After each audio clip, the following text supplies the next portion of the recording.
आणि यानंतरची बातमी नाशिकमधून आहे। प्रलंबित मागण्यासाठी हजारो आदिवासी शेतकऱ्यांनी नाशिक जिल्हाधिकारी कार्यालयाला घेराव घातला। शेतकऱ्यांनी रात्रीचा मुक्काम कार्यालयाबाहेरच केला। आंदोलकांनी जिल्हाधिकारी कार्यालयाबाहेर चूल मांडून स्वयंपाक केला।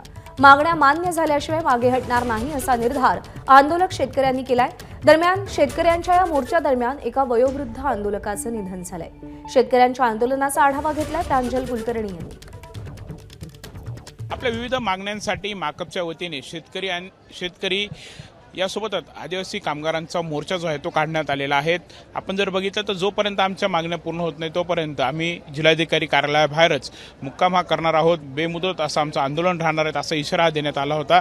आणि हे रात्रीचं चित्र आहे, म्हणजे एकीकडे स्वयंपाक हा केला जातोय तर दुसरीकडे रस्त्यावरच अशा प्रकारे हे आंदोलक जे आहे ते झोपी गेल्याचं देखील बघायला मिळतंय। पण इथे जर बघितलं तर रस्त्यातच अशा प्रकारे चूल ही मांडण्यात आलेली आहेत। भलं मोठं पातेलं दिसून येतंय, खाली लाकडेही पेटवण्यात आलेली आहेत। नक्की आंदोलक कुठून आलेत, काय आहेत त्यांच्याशी एकदा आपण बोलूया। दादा, कुठले आहात तुम्ही? सुरगाणा। सुरगावून आलाय। हां, काय बनवताय? भात। हां, किती लोक? खिचडी भात। हे 40 लोकांचा आहे। बरं, काय काय सोबत घेऊन आले? हे गाडी आहे, शिदा आहे, भांडे आहेत, फाटी सरपण आहे। हां, किती दिवस पुरेल एवढं सामान आहे आता? हे आम्हाला 8 दिवस तर पुरील। थांबवला तरी 8 दिवस 8 दिवस पुरल।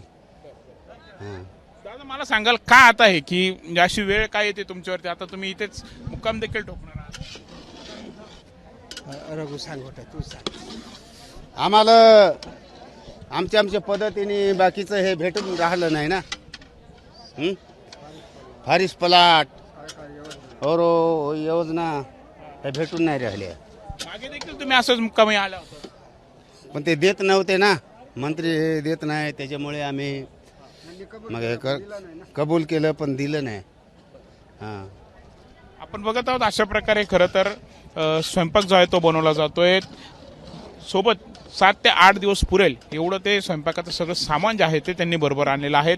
आणि अशा प्रकारे ह्या आंदोलकांकडून सर्व तयारी जी आहे ती करण्यात आलेली आहे। कॅमेरामॅन किरण काटसह प्रांजल कुलकर्णी, एबीपी माझा, नाशिक।